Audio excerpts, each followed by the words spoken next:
The midnight gesture. The rain battered against the windows of Serenity Café like tiny fists demanding entry. Naomi Reed wiped down the counter for the third time, her movements slow with exhaustion. The clock read 11:47 p.m., 13 minutes until she could lock up and catch the last bus home. Her feet ached from the 12-hour shift, but her bank account demanded the overtime. Just a few more minutes, she whispered to herself, tucking a strand of auburn hair behind her ear. The cafe was empty, except for the distant rumble of thunder and the soft jazz playing overhead. Naomi's thoughts drifted to her grandfather's medical bills piling up on their kitchen table. At 25, she hadn't imagined being the sole provider for an elderly man with advancing Parkinson's. But life had other plans when her parents' car skidded off an icy road 3 winters ago. She moved to the front door, flipping the sign to closed when movement outside caught her attention. A figure huddled under the cafe's small awning, shivering visibly as water cascaded down the sides. For a moment, Naomi considered pretending she hadn't seen him. The manager, Vivian, had strict rules about encouraging vagrants. The man looked up, making brief eye contact through the glass. His beard was matted, clothes soaked, but something in his eyes, a quiet dignity perhaps, made her hesitate. "Oh, damn it all," Naomi muttered, unlocking the door. "Hey, you'll catch pneumonia out there." The man blinked in surprise, water dripping from his gray-streaked hair. I don't want to cause trouble. It's pouring and you look half-drowned. Come in for a few minutes. I'm closing up anyway." She stepped aside, ignoring the voice in her head reciting company policy. He shuffled in, careful not to drip too much on the polished floor. Up close, Naomi noticed details. His hands were clean despite his disheveled appearance, and beneath the soaked jacket was what once might have been a decent shirt. "Thank you," he said, his voice unexpectedly refined. "I'm Theo." "Naomi, sit there while I get you something warm." She pointed to a corner table, then moved behind the counter. Company policy be damned. She wasn't about to let someone freeze on her watch. She prepared a large coffee and grabbed a sandwich from the day's leftovers that would otherwise be thrown out. From the back room, she retrieved her own spare sweater. Oversized on her, but might just fit him. "Here," she said, placing everything before him. "It's not much, but it's hot." Theo stared at the offerings with an expression she couldn't quite read. "Why would you do this?" Naomi shrugged, suddenly self-conscious. "Because it costs nothing to be kind, and everything not to be." He carefully picked up the coffee, warming his hands around the mug. Philosophy from a cafe waitress at midnight. "You're an unusual woman, Naomi Reed," she raised an eyebrow. "I didn't tell you my last name. A flicker of something. Alarm." Crossed his face before he pointed to her name tag. "It's right there." "Right," she nodded, feeling foolish. "So what's your story, Theo? You don't seem like someone who's been on the streets long." He took a careful bite of the sandwich. "Life takes unexpected turns. 6 months ago I had different circumstances. Now I'm reevaluating priorities." "Cryptic," Naomi commented, checking the time. "Listen, I need to lock up soon, but you can stay until you finish." "You're not worried I might steal something?" There was an odd testing quality to his question. Naomi smiled tiredly. "The register's empty, and unless you want to haul away an espresso machine, there's not much to take. Besides, my grandfather taught me to trust my instincts about people. And what do your instincts say about me?" She studied him for a moment. "That you're lost, but not broken." "There's a difference." Theo's expression softened. "Your grandfather sounds like a wise man." "He is." Naomi began wiping down nearby tables. "When you're done, I can point you toward the shelter on Maple Street. They might still have beds available." "That won't be necessary, but thank you." He finished the sandwich with dignified small bites. "I won't forget this kindness, Naomi Reed." Little did she know that those words would echo prophetically through the coming weeks, as the wheels of fate began turning in unexpected directions, all because she chose compassion when no one was watching. Whispers and changes. The morning rush at Serenity Café felt different somehow. Naomi couldn't quite place it, but there was a tension in the air as she tied her apron and prepared for the day's first customers. Her encounter with Theo 3 nights ago had faded to the back of her mind. Just another moment of kindness in a world that often lacked it. Have you heard? Becca Jenkins, the barista with perpetually pink-tipped hair, leaned over the counter with wide eyes. Someone bought controlling interest in Sunrise Hospitality Group, the company that owns us.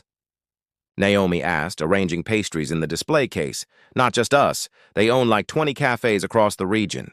Word is the new majority owner is coming to inspect all the locations personally. Naomi shrugged. Rich people shuffling papers. How does that affect us? Because, Becca whispered dramatically, they might close underperforming locations. And we haven't exactly been breaking records lately. Before Naomi could respond, Vivian Mercer, their perpetually stressed manager, emerged from the back office. At 42, Vivian carried herself, with the weary dignity of someone who'd spent 2 decades in food, service management, and had the emotional, scars to prove it, staff meeting, now, Vivian's. Clipped tone silenced the morning chatter. Corporate called. There will be changes. The small team gathered anxiously, Naomi, Becca, Omar the cook, and Darius, their weekend help. Vivian looked down at her clipboard, avoiding eye contact. Starting next week, we're implementing new menu items and extending hours. They're sending a consultant to oversee the transition. Darius, a college student with perpetually untucked shirts, raised his hand. Are they cutting staff? Not yet, Vivian answered, her tone making everyone shift uncomfortably. But performance evaluations are coming. The consultant arrives Monday. That's all. As they dispersed, Naomi felt her phone vibrate. Her grandfather's caregiver, Mrs. Patel, was calling. Her stomach tightened. I need to take this, she whispered to Becca, slipping into the storage room. Hello? Miss Reed, your grandfather had a difficult night. The tremors were worse. The doctor wants to adjust his medication, but Mrs. Patel paused. The new prescription isn't covered by his insurance. Naomi closed her eyes, leaning against the wall of canned goods and coffee beans. How much? $342 for the month's supply. The amount hung in the air, nearly half her rent. I'll figure it out. Tell him I'll visit tonight. When she returned, Vivian was watching her with surprising softness. Everything okay? Fine, Naomi lied, plastering on her customer service smile. Just family stuff. The weekend passed in a blur of double shifts and worry. By Monday morning, Naomi arrived early, dark circles under her eyes betraying her sleepless night. She'd pawned her mother's silver bracelet to cover the prescription, another piece of her past sacrificed to the present's demands. He's here, Becca hissed as Naomi entered. The consultant. With Vivian in the back, curious whispers circulated among the staff. Omar claimed he saw a sleek black car pull up. Darius swore the man was wearing a suit worth more than their monthly paychecks combined. Probably some corporate robot who's never actually made coffee, Naomi muttered, tying her apron with more force than necessary. The office door opened. Vivian emerged first, looking strangely flustered. Behind her walked a tall man in a tailored navy suit, his posture confident without being arrogant. Naomi froze, coffee pot suspended midair. It was Theo, clean-shaven, hair neatly styled, but unmistakably the same man she'd sheltered from the storm. Their eyes met, and for a moment, neither moved. Everyone, Vivian announced. This is Theodore Blackwood. He'll be overseeing changes to Serenity Café. Theodore, gave a polite nod to the stunned staff. I look forward to working with each of you. His gaze lingered on Naomi, who felt her cheeks flush with confusion and something that might have been betrayal. The morning proceeded in a surreal haze. Theodore observed operations, making notes, occasionally asking questions in that same measured voice she remembered from the stormy night. During a brief lull, he approached her at the counter. Miss Reed, could I have a moment? She followed him to a corner table, aware of curious eyes watching them. You weren't homeless, she stated flatly. No. His expression remained unreadable. I was conducting research. Research, she repeated, the word bitter in her mouth. So I was what, a social experiment? See how the working poor treat the apparently destitute? Theodore leaned forward, lowering his voice. It wasn't like that. I've been visiting all our locations anonymously, trying to understand the real culture, not just what managers report to corporate. And showing up drenched and desperate was your method? The storm was unplanned, he admitted, a hint of discomfort crossing his features. But it created an opportunity to see true character. Most people would have shooed me away. You didn't, Naomi crossed her arms. Congratulations on your successful experiment. Is that why you're here now? To give me a gold star before you restructure us into unemployment? Theodore's expression softened unexpectedly. Actually, I'm here because Serenity has the potential to be our flagship location with the right leadership and vision. He paused, studying her. And I believe you might be instrumental to that future. The words hung between them as the cafe's bell chimed, announcing new customers. Naomi stood, straightening her apron. I have work to do, Mr. Blackwood. Of course. He nodded. But our conversation isn't finished, Naomi, not by a long shot. As she returned to her duties, Naomi couldn't shake the feeling that her simple act of kindness had somehow set in motion events far beyond her control, and that Theodore Blackwood saw something in her that she wasn't sure existed. The revelation. The changes came swiftly. Within 2 weeks, Serenity Café had been transformed. New lighting fixtures cast a warmer glow over refurbished tables. The menu expanded to include locally sourced ingredients and artisanal options while keeping the comfort classics that regular customers loved. Most surprisingly, Theodore had raised everyone's wages by 15% to reflect the commitment to quality service. Naomi observed it all with cautious optimism, still uncertain of Theodore's true intentions. He appeared daily, sometimes, working alongside them, learning every aspect of the operation. His hands, she noticed, bore the small burns and calluses of someone who genuinely knew coffee preparation, not just a corporate figurehead. He asked about you again, Becca said one afternoon, refilling the sugar canisters. Your background, your interests. I think the boss has a crush. Don't be ridiculous, Naomi replied, though her cheeks warmed. He's probably just figuring out who to keep when the renovations finish. Girl, you're blind. That man watches you like you're the most fascinating puzzle he's ever seen. Before Naomi could respond, Mrs. Patel called. Stepping outside, Naomi braced herself for bad news about her grandfather. The new medication is working wonderfully, Mrs. Patel exclaimed. His tremors have reduced significantly, but that's not why I called. There was a man here today, well-dressed, very polite. He said he was from the Rosemont Foundation. What did he want? Naomi asked, confused. He said your grandfather has been selected for their compassionate care program. They're providing a specialized wheelchair, physical therapy sessions, and covering his medication costs for the next year. Naomi's hand tightened around her phone. Did this man leave a name? Just a card. Something with sunrise on it. The pieces clicked together with crystal clarity. Theodore. It had to be. She ended the call and marched back inside, scanning the cafe until she spotted him by the espresso machine, deep in conversation with Omar about bean roasting techniques. A word, Mr. Blackwood? Her tone left no room for refusal. In the small back office, Naomi closed the door firmly. The Rosemont Foundation doesn't exist, does it? Theodore had the grace to look slightly embarrassed. It's a subsidiary of Sunrise. Hospitality group focusing on community outreach and support. That you created 2 weeks ago? She pressed. That I expedited the formation of, he corrected. It was always part of the long-term plan. Naomi crossed her arms. Why my grandfather? Why us?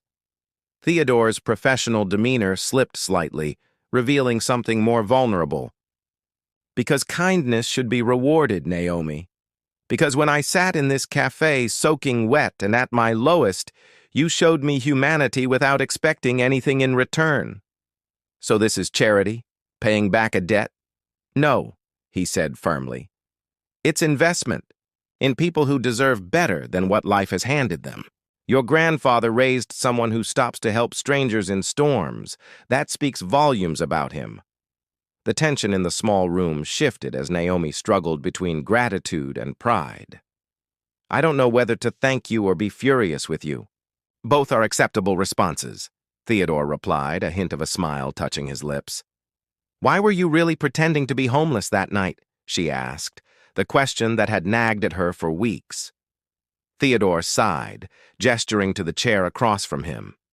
As Naomi sat, he began to explain. 6 months ago, I inherited my uncle's controlling interest in Sunrise. The company was profitable but soulless, just another corporate chain. I wanted to understand what was missing. He ran a hand through his perfectly styled hair, momentarily disheveling it. So I started visiting locations anonymously, staying in each neighborhood, talking to customers, employees, even competitors. "And what did you find?" Naomi asked, genuinely curious despite herself. "That the most successful cafes aren't just about quality products, they're about community, connection." His eyes met hers. Heart. Something Serenity had in abundance, thanks largely to you. "Me? I'm just a waitress." "You're the soul of this place," Theodore countered. "Every regular customer I interviewed mentioned the waitress with, the kind smile who remembers their orders and asks about their families." Naomi felt her defenses crumbling. "So what happens now?" "Now," Theodore said, leaning forward, "I'd like to offer you a promotion, not out of charity or obligation, but because you understand something that can't be taught in business school, how to make people feel valued." "What kind of promotion?" Assistant manager initially, with training to become the general manager of Serenity within 6 months. After that, possibly overseeing our community engagement programs company-wide. The offer hung in the air between them, tempting and terrifying in equal measure.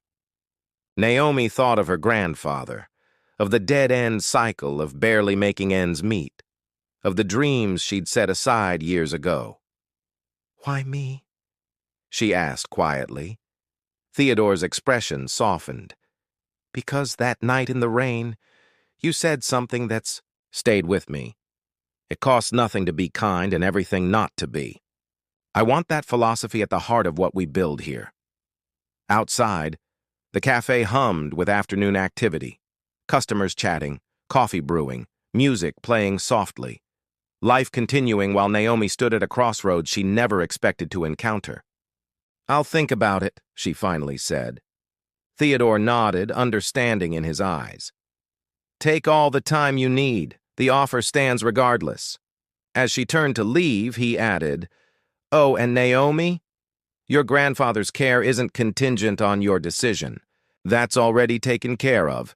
No strings attached." It was this final statement, more than anything, that made Naomi wonder if perhaps Theodore Blackwood was exactly who he claimed to be, a man trying to build something meaningful from privilege and power rather than simply accumulating more of both. Second chances. The summer sun streamed through Serenity Cafe's new windows, casting golden patterns across the polished wooden floors. 3 months had passed since Theodore's revelation and Naomi's subsequent promotion. The cafe had blossomed under their combined vision, becoming not just a place for coffee and pastries, but a genuine community hub. The poetry night was a hit, Naomi reported, reviewing attendance figures with Theodore in what was now her office. As general manager, her training had been accelerated based on her natural aptitude. She'd transformed the once cramped storage room into a functional workspace decorated with local artists' pieces.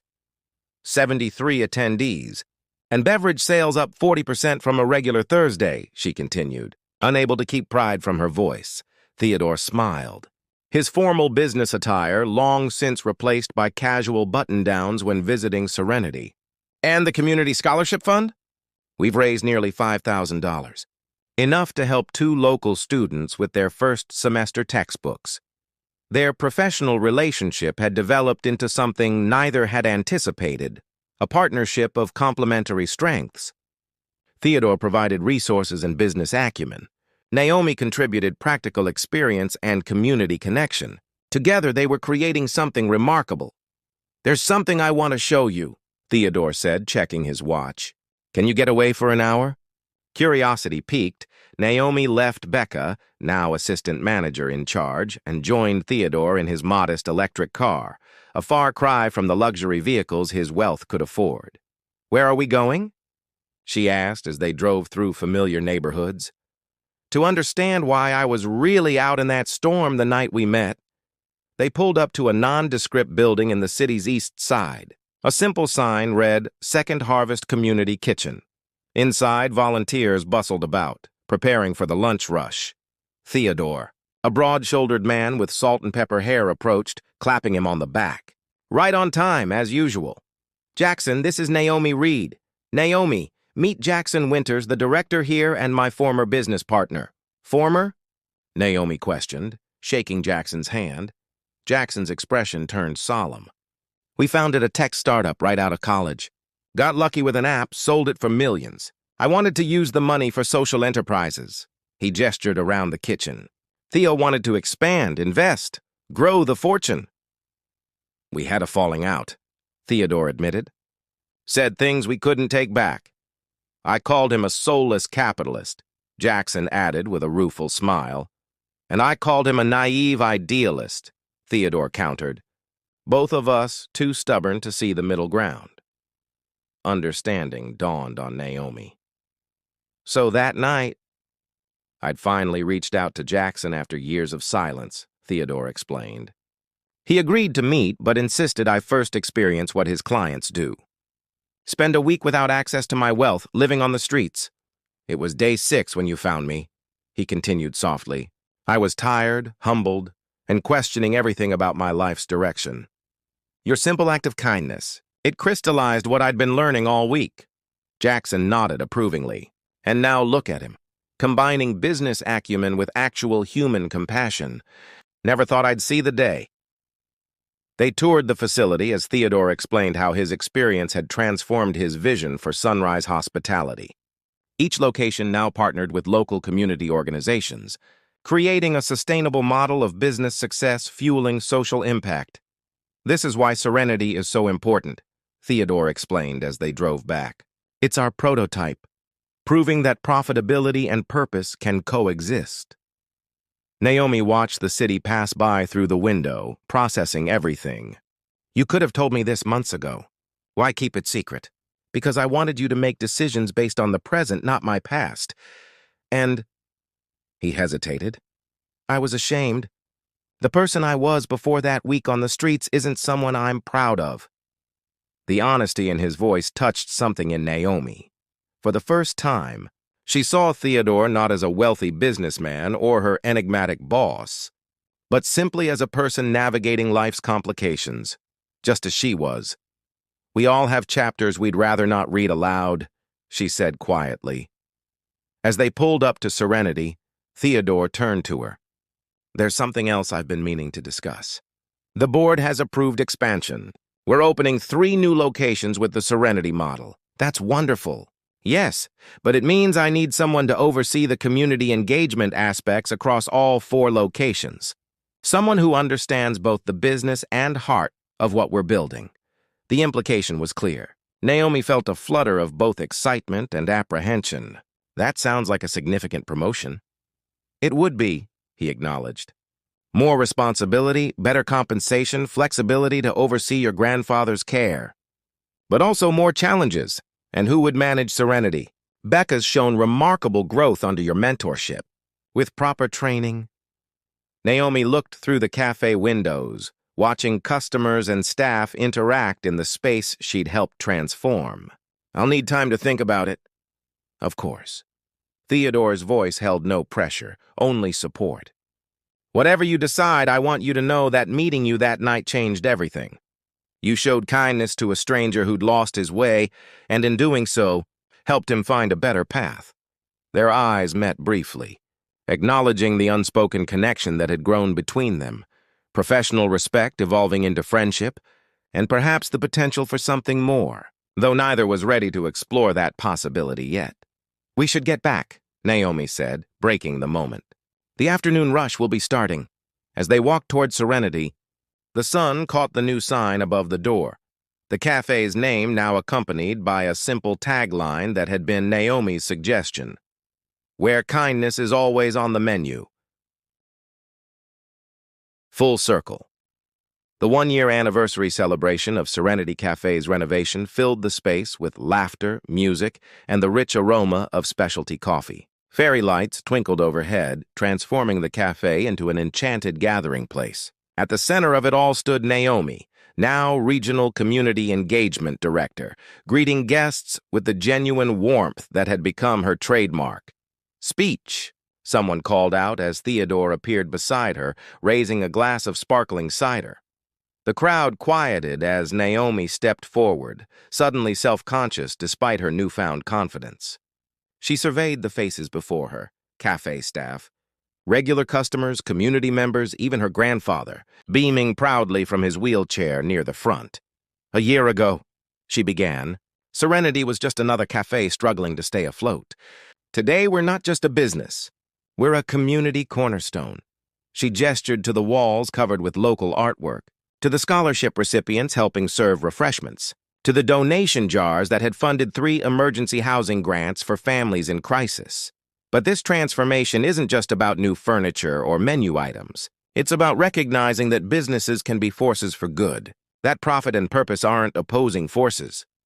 Her gaze found Theodore, standing quietly to the side, allowing her the spotlight. How far they'd both come from that rainy night encounter. "Someone once told me that kindness costs nothing but means everything," she continued. "What they didn't mention is how contagious it is, how one small act can ripple outward in ways we never imagine." The crowd applauded as she raised her glass in a toast. "To Serenity, not just a place where we serve coffee, but where we serve humanity." As the celebration continued, Naomi slipped outside for a moment of quiet. The autumn air carried the first hint of coolness after summer's heat. "Hiding from your own party?" Theodore's voice came from behind her. She turned, smiling. "Just catching my breath. It's a bit overwhelming." "You've earned every bit of it." He joined her, gazing up at the stars emerging in the twilight sky. "The board reviewed the quarterly numbers today, and all 4 Serenity model locations are outperforming projections. The community engagement programs are generating positive press and customer loyalty beyond anything we anticipated."